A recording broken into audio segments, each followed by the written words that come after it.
Another new data center could soon be coming to Round Rock, and it is not sitting well with everyone.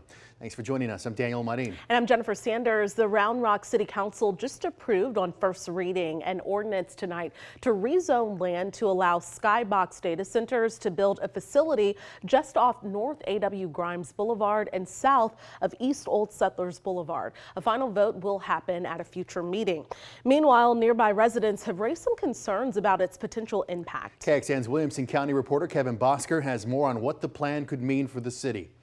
You're looking at about 30 acres worth of vacant land in Round Rock, and it soon could be home to a data center. I do have concerns about electric and water usage. Jeanette Rousley lives close to where it would be built, and she's worried. It just seems like this whole AI movement and the power needs that will drive that are happening too quickly for people to really understand the impacts. Round Rock City Council on Thursday considered rezoning the land for Skybox data centers to build a data center. A PUD stands for Planned Unit Development. It is a special zoning district that only applies to a single property with development standards and permitted land uses that are negotiated between the city and a developer. Brad Dushkin is Round Rock's Director of Planning and Development Services. He says there are already many standards in place for data centers in Round Rock. We require them to use closed-loop water cooling technology.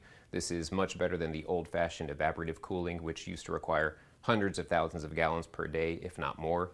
Nowadays, using closed-loop cooling technology, we've looked at the Savvy data center that was constructed recently. It uses the equivalent amount of water as 15 houses. Other standards include building trees and fences to dress up the outside. When it comes to energy usage, we acknowledge they use a lot of energy. There's no getting around it. We're not going to try and sugarcoat it, but there are a lot of hoops they have to jump through, a lot of money they have to put up front in order to ensure that infrastructure is there.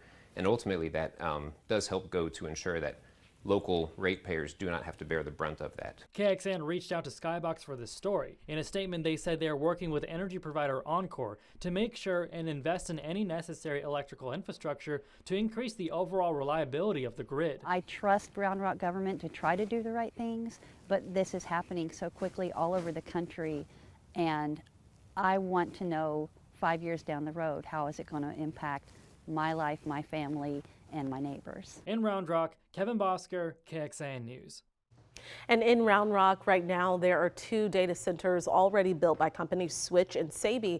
Both companies have plans to build more in the city. Amazon and an unnamed owner also have land that's zoned for a data center, but it's unknown if one will be built. For a little insight here, our news partners at the Austin Business Journal report all these data centers coming to Texas are expected to bring hundreds of jobs with them. In Milam County alone, more than 400 people will work at its OpenAI campus.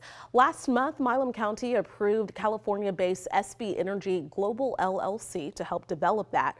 County commissioners provided incentives for the project, requiring the new positions pay an average salary of about $70,000.